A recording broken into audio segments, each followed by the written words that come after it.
Ahoy there, Captain Benzie here, coming at you with another developer Q&A video for Eve Echoes. Now, I do apologise for those of you who are normally waiting at 1700 UTC on a Friday for my developer Q&A video. I do apologise that this one's a little bit later to launch than usual. I was literally given this at 6:30 my time, which is 16:30 UTC, so I've kind of had to make this as quickly as possible, upload it and get it out there for you folks. So, apologies for the wait, but thank you for your support. Now, for those of you who don't know, each week the developers of Eve Echoes, NetEase, take 4 questions posed by the community, they answer those questions, and they post that response to both their official Facebook and official Twitter account. Now, I know that not everybody wants to have access to Facebook and Twitter, so I go over these each week. I read through the questions and the responses, and I give my own personal thoughts and opinions. Please note the stress there on personal thoughts and opinions. You may have your own thoughts and opinions on this, and that's absolutely fine. I'd love to hear what your thoughts and opinions are in the comment section down below. We are allowed to disagree with each other, and I'm putting this out here ahead of time because, yeah, today's one's going to be a little bit of ranty Benzie again, because, look, I'm passionate about this game, and there are certain topics within the game as well that I am very passionate about, and, well, a couple of the answers to this week's Dev Q&A do kind of catch a frayed nerve a little bit, so, yeah, I'm giving you a warning ahead of time. Finally, if you have a particular question yourself that you would like to have answered by the developers, of course there is a link in the description of this video that you can click on that will take you through to a Google document. You can type out your question there. If the developers choose to respond to that one, you will win a month of Basic Omega, which I think is pretty cool. And of course, you'll get the question answered and you'll feature in a Dev Q&A video. Now finally, before we dive in on this one, please be aware that there's no flashy graphics here, it is just me talking, therefore if you want to just put this on in the background like a podcast, feel free. All that said and done, usual YouTube jazz, like, subscribe, you know the drill by now. Let's jump straight in to this week's developer Q&A. This is the week of the 22nd to 28th of September 2021. First question. Right now, the only battleship that can equip a shield field module is the Nightmare. Are there plans to add these to any battleships of Empire factions? The response then from Wilson. Currently, we have no plans to equip the existing battleships with shield field modules, but later we will consider adjusting the power grid of the large shield field module so that battle cruisers can also use them. Now, okay, there's a couple of points to be made there. The question isn't that... The problem, isn't that there are no other battleships that can equip a shield field module, and thus reducing the power grid will allow battle cruisers to do it. Battle cruisers can't fit shield field modules unless they were to have the specific role bonus can fit shield field modules. You would need to have a Guardian, for example, I don't know, a Hurricane Guardian, a Drake Guardian, a Cyclone Guardian, or a Ferox Guardian, which can equip shield field modules. We have battle cruisers that can already do that, and they have enough power grid, theoretically, to fit the large shield field modules.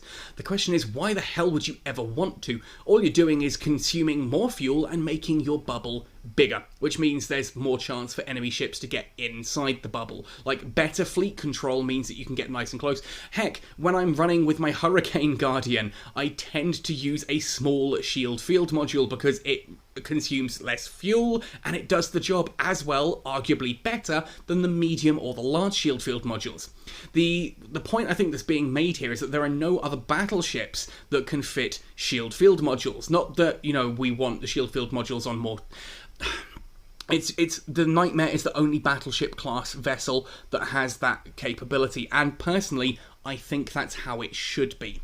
The idea is, if you give battleships everything, you're literally going to see fleets that are just battleships. Right now, at least you do have to go down to a battle cruiser for Guardians, and that means that if you want to have a Guardian, you're going to have someone who's trained in battle cruiser skills. And considering that some of those, like the Cyclone Guardian and the Ferox Guardian, are a little bit lower, this actually gives people who aren't tech level 10 something to do in a fleet, and I don't really think we should be taking that away from them. I am fine, personally, with shield field modules being exclusive to destroyers, cruisers, and battle cruisers. I kind of think that that's fine. I don't think we really need much else away from that, and I said as much in my shield field module video. Anyway, let's move on. Can we get the ability to add a daily message that appears in Corp chat when our members log in? Would it be helpful to keep members informed of daily operations and Corp needs, or let users know the Discord server address, stuff like that? This is actually a good point. We used to have this in World of Warcraft. When you log in, you've got your guild message of the day, which just appears in the chat box. It doesn't appear anywhere special, it's just the first thing that appears in your chat box, and it basically has a message that your officers or your guild leader would type out. Obviously, that's your CEO or your officers in Echoes. And it can just be, as they say, things like, hey, welcome back to the game, make sure you've joined our Discord here, or hey, remember we've got a call to arms tonight at 1900 hours, or whatever, stuff like that. It's really useful, and I know we've kind of got the Corp mail function, which does that, but it doesn't remind you every time you log in. It's you get that mail once, and most people will open it and then close it again. So it doesn't quite serve the same function. Unfortunately, I'm not sure Melos understood the question here, as he says, thank you for your suggestion. We've already been planning on this function, which allows you to view the chat history when logging back in, but the specific release time is to be determined. Now, don't get me wrong, I think that's fantastic. I think the viewing the chat history when you log back in is exceptional and something that we've been crying out for a long time. Infinite Lagrange has it, and Infinite Lagrange also has an amazing ability where you can tap on a piece of text that has been written in another language and it rushes it off to Google Translate and comes back with a translation for you. It's amazing. I would love to see that in Eve Echoes as well. They've talked about a universal translator, but now I'm getting off topic. Anyway, so yeah, I think it's great that they're looking to eventually do a universal translator. I think it's great that they're looking to have the whole bit of chat history when you log in. But I do also think a daily login, like a login message, would be really cool. I can't imagine it'd be that difficult to implement either. Just when you log in, it's a quick message that pops up on your screen that you just lets you know what's going on in your corporation or alliance, and I'm all for that. Communication is key in a game like Eve Echoes. Easier ways to communicate, always good. Saves pings on Discord. Question 3, and here we go. The speed of battles has greatly increased. The DPS in PvP has increased. Can you now speed up travel between different ends of the galaxy? Make passages between large areas? It's impossible to wait an hour for a flight. We have to leave the game. PvP will hardly be affected, but the game will become friendlier, less toxic. And oh boy, there is so much to unpack here. Look, if you asked this question, again, please don't take my reaction to your question personally. We just have a fundamental disagreement about a lot of things in Eve Echoes, and I'm actually going to address those before reading Cloud's response. His response, by the way, is epic. But, so first of all, let's just unpack this. The speed of battles has greatly increased. No, it hasn't. If you're talking about PvE, then no, that's absolutely slowed down. Battleships and things have become so much tankier now that what a ship that you were flying 4 months ago is going to take longer to clear an anomaly than that same ship will in the same anomaly today. That is fact. There is no denying that. That is demonstrable fact. You can go back and look at some of my older videos and see combat demonstrations and watch how much DPS you need to do to take out a battleship at tech level 10 in a certain time period, and then you look at a more recent video when with that same amount of DPS it's not dying as quickly. They have made ships tankier. They have slowed down combat. So whoever asked this is wrong there. The DPS in PvP has increased. This is also incorrect. Yes, we now have bigger ships that can theoretically output more DPS, but the tier 9 ships are still doing the same amount of DPS they were back when all the Tech 10 players were Tech 9. The Tech 7 ships are still pretty much kicking out the same DPS as they were back then. There's not a huge change there going on. So this is actually irrelevant to the question as well, which just makes it even more annoying that you have to start a question with something that is so fundamentally and easily provable as wrong. Like, it's not even relevant. So let's move on. Can you now speed up travel between different ends of the galaxy? We already have 100% travel speed in high sec, 50% additional travel speed in low sec. Null sec has no additional travel speed bonus. And now look, I know this isn't EVE Online. Please don't come at me with, oh, it's a mobile game. I'm well aware. I do everything content-wise here on my phone. I don't use a computer. I'm well aware that this is a mobile game, all right? I wouldn't be doing what I was doing if it weren't a mobile game. But part of EVE is the sense of scale. When I used to play EVE Online on PC, yes, it's insane that, you know, if you want to go from, say, Pater all the way down to visit the EVE Gate, that can take you an hour and a half of time to autopilot. To do it manual jumping is faster than autopilot because of how that works in EVE Online, but basically, it's a long journey, and that adds a sense of scale to the game. You are crossing a universe. Like, it's the same when it comes down to things like when people talk about why do they call it a exogenous light recombination device, why don't they just call it a skin changer? And that's because it adds to the feel of the game. Like in EVE Online, the skills are very different as well, whereas we have like small cannon operation, large cannon operation, small cannon upgrade and things like that. In EVE Online you have gunnery, you have target acquisition, you have like target tracking, all this kind of thing, these like gunnery calculations. All the names for skills are sort of really wishy-washy lore-based names, and it adds a level of immersion to the game that I think EVE Echoes ultimately at this point in time is missing. Like, we just have Afterburner and Micro Warp Drive. We don't have acceleration technology or like, you know, these like fast evasive maneuvering and things like that. So we've simplified things there. The immersion is a big part of EVE for me personally and for a lot of other players. And I've had this conversation with people before in my comment section on YouTube. Oh, it's a mobile game. The developers have completely screwed up like EVE because they've forgotten that it's a mobile game. I'm pretty sure they're aware it's a mobile game. They just disagree with the notion that a mobile game means that you need to, you know, be able to pick it up and play it in 5 minutes and still be competitive. I think the developers disagree at what you think a mobile game is, and I disagree with what a mobile game is. Mobile games don't have to be casual. They don't have to be quick bursts that you can play while waiting for the bus. That's not what EVE Echoes is. Nor do I genuinely believe it's what EVE Echoes should be. If you want that type of gameplay, find it somewhere else and stop trying to morph EVE Echoes into that. Look, if you're saying that you have to wait an hour for a flight, where the bloody heck are you flying from and to? That's part of EVE. You should be based somewhere that is close to where you need to be. If you need to be doing stuff in Jita, don't suddenly decide that actually you're going to set yourself all the way down in the deepest, darkest corners of Delve. Like, travel time is part of the game.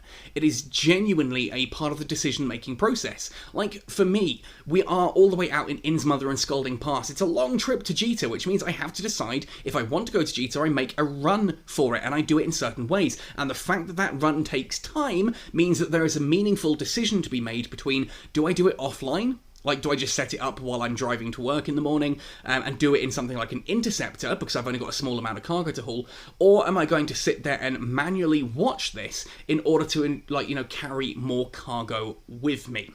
And that's a meaningful decision. And as soon as you start, like, offering skips, you take that away. That said, I do think that jump clones should be a thing in the game. Jump clones in EVE Online are things that once a day you can basically teleport yourself to a station that has a jump clone based at it. So you have basically 2 home bases and you can jump between them and operate out of those. I think what we have here is that, you know, ultimately you've got someone who wants to be able to do everything in every area of space without having to wait. And that's not EVE. That is fundamentally not what EVE is about. And to say PvP will be hardly affected, if you're telling me that I can jump from my home system in Scalding Pass and Innsmother and suddenly be at Jita without having to go all the way through somewhere like N-Rail, then yeah, that's going to affect PvP. N-Rail, the most gate-camped station in the system in the game. Like, seriously, if I can just skip that, then that is going to affect PvP. And look, I hate losing ships to gate camps, but it's part of the game, and I would hate to see that taken away. It's, I don't know, it's definitely not going to make it less toxic. It's going to make it much more boring, in my opinion. And that's not as a heavy PvPer. Seriously, people think I'm a heavy PvPer. I'm not. I'm primarily a PvE and explorer. Ratting and exploration are my personal 2 go-tos in this game. I enjoy PvP on the side. But anyway, the answer from Cloud, my goodness. We will consider adding the Yanjung engine to ships of normal tonnage. By using the engine, you can quickly jump between different star systems. This will be released at the end of this year. Now, this is exciting because, one, that means that Yanjung may be on the way. We might actually get the Shanyue and the Kanyue battlecruiser, the non-prototype versions. We might actually have a use for all of those decomposer rigs, for decomposer skills. There may actually be a, Yanjung actually having a presence in the game. I've talked about this a lot with Sheev, that, you know, before Eve Echoes launched, NetEase made this big show and dance of, we're adding the Yanjung, these really cool people who are a big part of the Eve backstory, but don't actually feature in Eve Online. Well, we're adding them to Eve Echoes. And everyone was like, oh my goodness, this is amazing. New exciting ships, a whole new faction, new weapon types. This is really exciting. And then over a year later, we're still waiting for information on when we're actually getting them. So, looks like Yanjung Engine, we might actually be getting this by the end of the year. That said, this quickly jump between different star systems. Please, for the love of heck, this needs to be limited. Not just, oh, you can now just jump between star systems, or you've removed half the freaking gameplay. Like, look, I get it. I really get it. It sucks to kind of go, well, I'm sitting in Jita and I need to be all the way down in Deepest Darkest Delve. It's going to take me a while to get there. I currently have a character sitting in Berai, and we had a NDS spawn this evening, and it's like, oh, I would love that character to be there, but I can't. Like, the ship is in the wrong station. It's going to take me way too long to get there. Do it without me. But that's part of the planning, that's part of the immersion. If you are the other end of the galaxy, just be where you need to be. If you want to be based in nullsec with your friends, then be based in nullsec with your friends. Don't expect to be able to just jump from highsec to lowsec to nullsec without any form of comeback. I hope I've, got that across, and it's not just too whiny and rambly. To me, that immersion is a big part of the game, and sorry, I massively disagree that it wouldn't affect anything else. It really, really would. I think jump clones are an awesome idea, and I think the possibility of jumping between a limited number of systems could be awesome as well.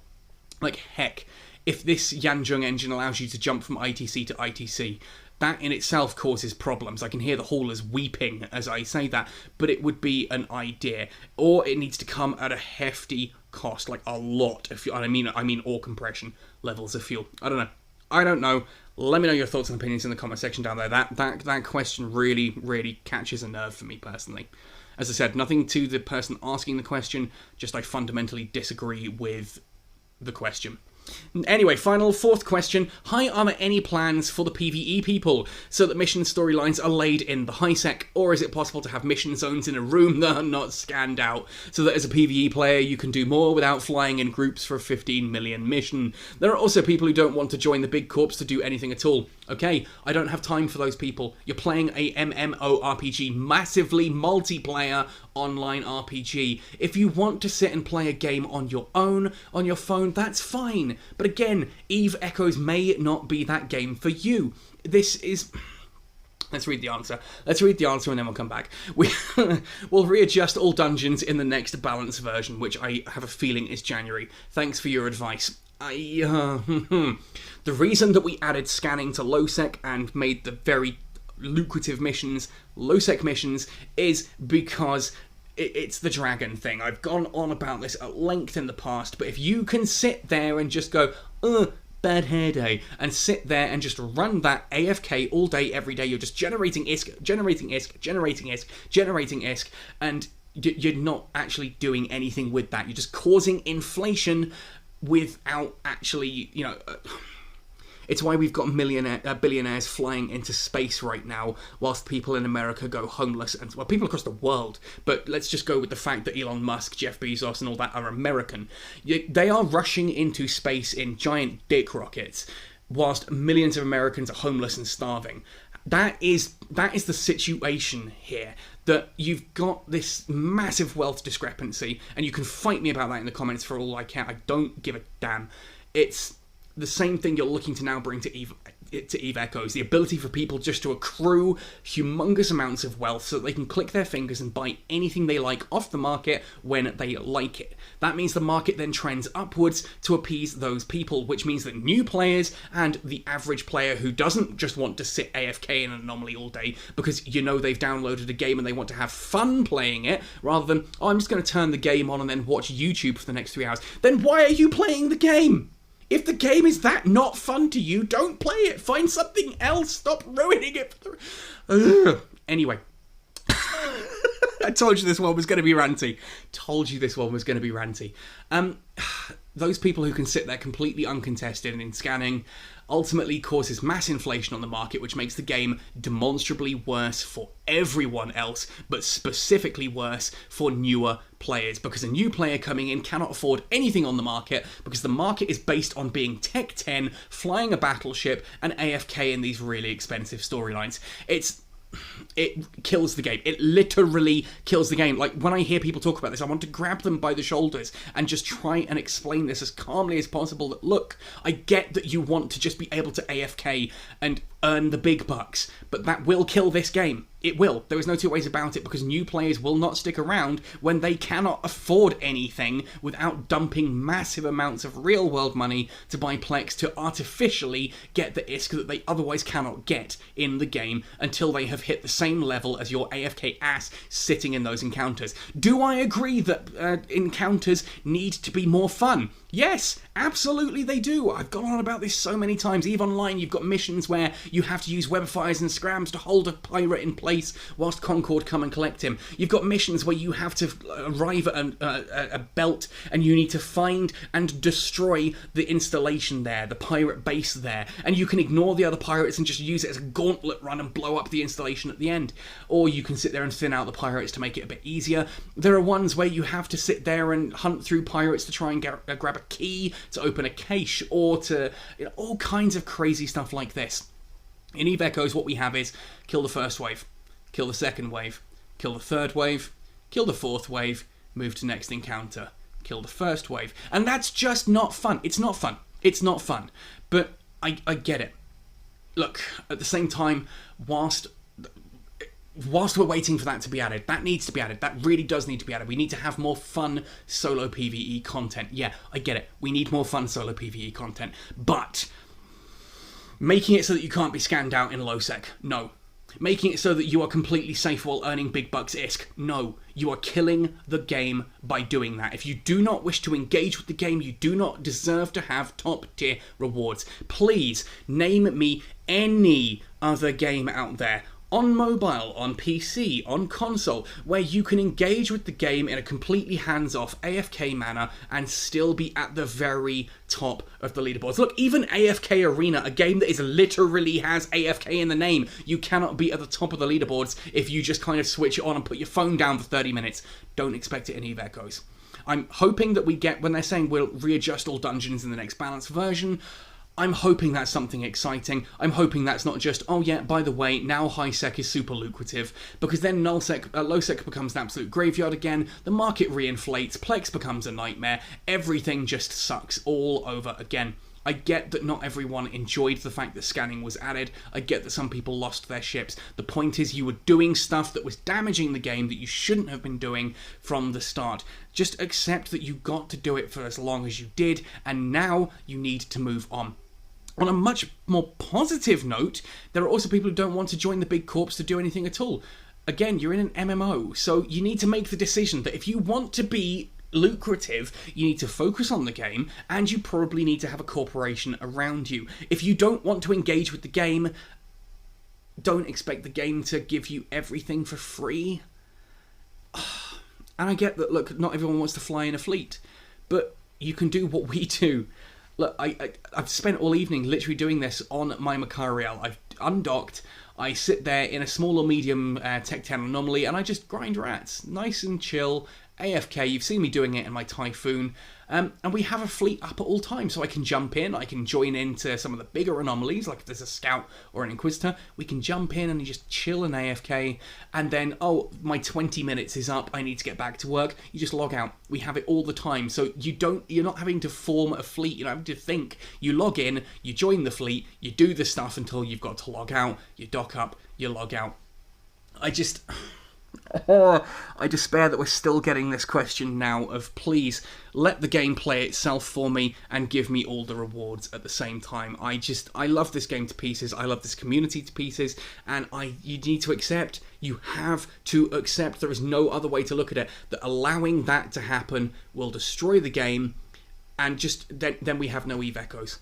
We have no EVE Echoes. You want the player base to completely drop off, and you want new players to arrive and look at it and go, no. That's how you do it. That's how you do it. So please, dear Lord, don't do that. Anyway, ranty Benzie over. My goodness, I'm actually sweating from this video. Like, it. I told you it was going to be ranty at the beginning. I had a look at the 4 questions. I saw them and I was just like, oh, this is going to really, really sort of, get to me. And I hope it's not been too much. I hope I've made my points, and I hope some of you can agree with me. And if you don't agree, I would love to politely hear why you don't agree with me. I want some actual reasons. I talk to the developers a lot. I give them feedback a lot. I have my own Discord where people come and talk to me and give me ideas. And again, I try and feed as much of that upward as possible. And you have to understand there is a difference between what is good for the game and what is good for the players. Players want everything for free. But if you just give every player everything they want completely free, it gets boring. Believe me, I have access to the Fulmination Content Creator Test server. I type in a code and I have a Macariel with all the fittings. I can type in another code and have 11 bajillion ISK. I can type in another code and have 11 bajillion Aurum and Plex and things like that. And it's dull as dishwater. Even if there were other players around, it's dull because there's no point doing anything anymore. You've got everything. What's there to aim towards? What are you actually doing? You're just smashing their ships together like a kid with his toy soldiers. It's not fun. It's not fun. I get that you sit there and think, oh, but I don't want to have to struggle. You may not think you do, but you genuinely do want to struggle. If you're not struggling at all, you're not going to be enjoying the game. You're going to get bored. You will uninstall. I don't know. I'm curious to know what those people are actually looking for in a game like Eve Echoes. I don't think the game is necessarily what they're looking for, but I would love to know what actually triggers that mindset, what people are looking for, what they think they want out of the game, and how they think they can actually achieve that. Because if we can get Eve Echoes to apply to more people, that's a good thing. That's a good thing. Just, you've got to understand that applying to more people and just giving the whole game away doesn't work. That's not conducive to a good game environment. It's not conducive to a fun game, and it's certainly not conducive to a profitable game that is going to keep its servers open. Let me know your thoughts and opinions in the comment section down below. Otherwise, happy sailing, and thank you for listening to this one right the way to the end, and see you in New Eden.